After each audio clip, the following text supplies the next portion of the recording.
মেয়েরা নাকি স্বামীকে ডিভোর্স দিতে পারে না। জানেন ইসলাম আর দেশের আইন আসলে কি বলে? একজন মেয়ে যদি বলে তার স্বামীকে তোমাকে আমি ডিভোর্স দিলাম, তোমাকে আমি তালাক দিলাম, এভাবে সারা জিন্দেগি বললেও তালাক হয় না। তালাক হয় না, এক তালাক, দুই তালাক, তিন তালাক, 30 তালাকও যদি বলে স্বামীকে, তো এইভাবে ডাইরেক্ট বললে তালাক হয় না। যদি মেয়ে বলে আমি নিজের প্রতি নিজে তালাক গ্রহণ করলাম, তাহলে তালাক হতে পারে যদি অর্পিত তালাকের ক্ষমতা দেওয়া থাকে। স্বামী যদি ওই যে কাবিননামা 17 না 18 নম্বর কলামে লেখা আছে অমুক অমুক অমুক কাজ করলে এটা এটা না দিলে তখন স্ত্রী নিজের প্রতি তালাক গ্রহণ করতে পারবেন, স্বামী সিগনেচার করে দেয়, তার মানে তাকে অর্পিত তালাকের পাওয়ার দেওয়া হয়। দেওয়া হলে তখন তিনি তালাক গ্রহণ করতে পারেন। তালাক গ্রহণ এক জিনিস আর তালাক দেওয়া, কারণ তালাকের পাত্র স্ত্রী, তালাকের পাত্র স্বামী না। স্বামীকে তালাক দেওয়া যায় না। তিনি বলতে পারেন আমি নিজের প্রতি নিজে তালাক গ্রহণ করলাম, এটাকে তালাক গ্রহণ করা বলে, অর্পিত তালাক বলে। সেটাও ওই শর্ত যদি পাওয়া যায় তার আলোকে করতে পারেন, ওটা চাইলেই করতে পারেন তা না। দেখেন কেন আল্লাহ তাআলা তালাকের এই বিষয়টাকে মেয়েদের হাতে ন্যস্ত করেন নাই, করেছেন মেয়েদের হাতে। মেয়েরা একেবারে আপনার জুলুমের শিকার হবে সারা জীবন, কোনোভাবেই তারা নিষ্কৃতির কোনো পথ পাবে না, সেরকম না। তো রাস্তা আল্লাহ তাআলা রেখেছেন, কিন্তু সরাসরি তালাকের দায়িত্বটা পুরুষের হাতে আল্লাহ তাআলা দিয়েছেন।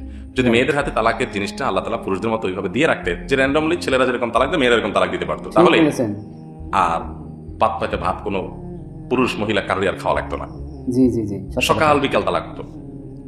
আমাদের দেশে বর্তমানে যত তালাক হয়, প্রতি বছর তালাক নিয়ে যে জরিপ হয়ে থাকে, এই জরিপগুলোর রিপোর্ট দেখেন, খেয়াল করেন, প্রত্যেক বছরই দেখবেন সবচেয়ে বেশি সংখ্যক তালাক হয়ে থাকে মেয়েদের উদ্যোগে।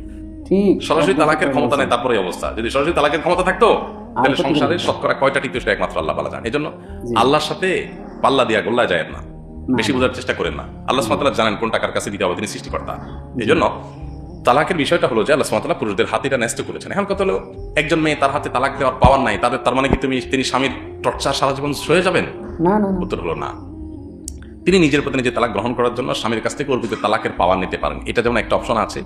আবার স্বামীর সাথে খোলা চুক্তি করতে পারেন। খোলা কি জিনিস? মোহর পরিশোধ করে দিয়ে, মোহর ব্যাগ দিয়ে, রিটার্ন দিয়ে স্বামীকে বলবো তুমি আমাকে তালাক দিয়ে দাও, বিনিময়ে তোমার মোহর তুমি ফেরত দাও।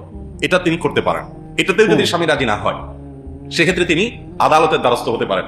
আদালতের মাধ্যমে বিবাহ ভাঙার আর্জি পেশ করতে পারেন। আদালত যদি উভয় পক্ষের কথা শুনে এই মেয়ে নির্যাতিত সেটা প্রমাণ হয় এবং তার ভিত্তিতে আদালত যদি ভেঙে দেয়, শরীয়ত সেটাকে এলাও করে, তাহলে কোনো মেয়ে তিনি সরাসরি তালাকের ক্ষমতা রাখছেন না। মানে এই না যে তাকে ইসলাম সারা জীবন জুলুমই সহ্য করে যেতে পারে, বিকল্প কোনো পথ খোলা নেই, ব্যাপারটা সেরকম না। সবচেয়ে বড় কথা হলো স্বামী স্ত্রীর মধ্যকার যে বোঝাপড়াগুলো, এই বোঝাপড়াগুলো একটা সময় দেখা যায় যে একটু ঝামেলা তৈরি হলেও সবর করলে কিছুদিন পর আবার মিলেমিশে একসাথে থাকতে পারে। এই জন্য হুটহাট করে বিচ্ছেদ বা তালাকের চিন্তা করতে ইসলাম নিষেধ করে। সেটা ছেলেদের জন্য মেয়েদের জন্য একই নির্দেশনা। আপনার কাবিননামায় কি 18 নম্বর ধারা পূরণ করা আছে? কমেন্টে জানান এবং এই তথ্যটি সবার সাথে শেয়ার করুন।